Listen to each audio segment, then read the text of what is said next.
Hello mga kasarap, isang mapagpalang araw po sa ating lahat. Narito po tayo ngayon sa ating Karinderya serye. Ngayong pong araw na ito ay hapon na ako pumunta ng munisipyo para mag-renew ng aking permit para sa Karinderya, sa Raisin Eatery. Bali, ang kasama ko dyan ay si Maldi. Si Esa nang naiwanan sa Karinderya para siyang magbantay. Pero nandun naman si Lelen, si Gengeng at saka si Nene. Bago ko pumunta dun sa counter ay chinek ko muna yung mga dala ko kung tama. Dala ko yung aking business permit. Bali, isang folder na siya para wala na akong dadalahin pa at nandun na lahat. Pumunta na ako dito sa counter at nagtanong. So, kumuha na ako ng business permit requirements para malaman ko kung ano-anong mga kailangan ko. So, kailangan ko pala ng DTI Sec, cedula, online application, barangay clearance for business, financial statement, gross sales or certificate of bookkeeper, renewal, sanitary certificate, menro certificate, official receipt, treasurer office, tsaka yung sa fire inspection certificate. Yun ang mga kailangan ko na makompleto para makakuha ko ng business permit or para makapag-renew ko ng business permit. Nakita ko pa nga rito yung kapitbahay namin, si Sheila. Shoutout sa'yo, Sheila. So, kumuha muna ako ng sedula. Pero may nakuha na akong statement of income na dalawang kopya. Kasi ang sabi sa akin ay isa daw at ipaserox ko. Pero hindi na ako nagpaserox, dalawa na kinuha ko. Kailangan ko daw muna kumuha ng sedula. So, kumuha ako dito ng sedula, tinuro ako sa dulo. Pagdating ko naman dito sa dulo, nagtanong ako, PSA pala yon. So, mali na pagtanungan ko at mali yung tinuro sa akin. So, bumalik ako dito ulit. Na ako nagpunta sa kabilang window, sa window 4 para kumuha ako ng sedula. Ayun kayang pato. Ay, kay Maldits pala yon. Habang nag-aantay ako, nagbibideo naman siya ng paa niya. May ganun. Anong eksena nun? Pagkatapos yun, kumuha na ako ng sedula and then binayaran ko na. Nag-fill up muna ako. Pagkatapos ay binigay na sa akin yung sedula ko. Pagkakuha ko ng sedula ko ay dumiretso na ako kaagad.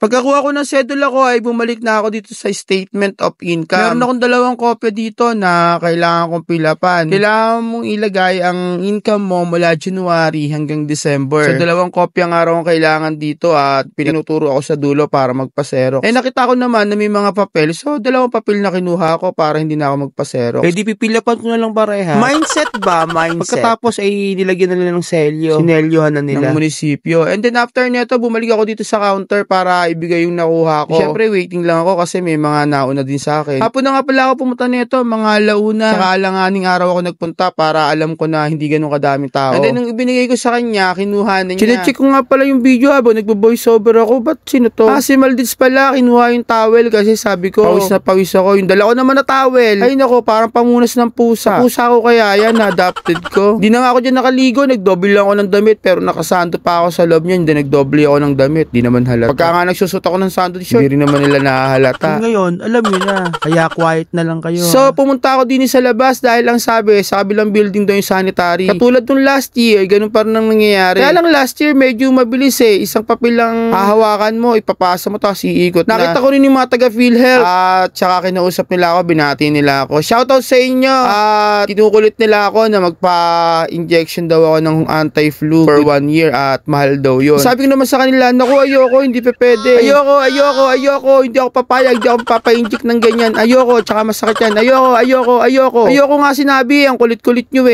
ayan, tapos na-injection na pala ako, wala na pala akong nagawa. Maraming salamat sa inyo, sa mga taga-PhilHealth, at tsaka doon sa kakilala ko, shoutout sa'yo. Kay Petty Amson, at tsaka sa team nyo, maraming salamat. And then bumalik na ako dito sa loob para dalahin yung sanitary. Sanitary ko ay kailangan ko pang kumuha ng x-ray. Kailangan ko magpa-medical at ng isa sa mga tao ko para maayos. So, pinakiusapan ko na baka pwede to follow na lang yon at pumayag naman sila. Ay, bang kamay to? Para may abutan na nagaganap dito Si Maldits pala, inabutan ako ng candy. Tsaka inabutan din niya ako ng tubig. Pa nga rin kami naglalush dyan ni Maldits pero wala hapon na kayo pumunta para mabilis. So, nagpunta ako sa may counter para bayaran. Binayaran ko na yung aking kinuhang permit. Kasama na dun yung manro, tsaka yung sanitary. And then pagkatapos yun ay pinapunta ako sa fire, sa Bureau of Fire para doon naman kumuha. And then nung chinek nila yung aking sa certificate sa Bureau of Fire, nakita nila na expire ko pa ay sa August. Sa August pa na to, kaya pinapilapan lang nila ako, may pinapirma lang sa akin para doon sa certificate. And then bumalik na ako dito sa may counter para bigay yung papel. And then, si Maldits, eto, kumukuha ng mga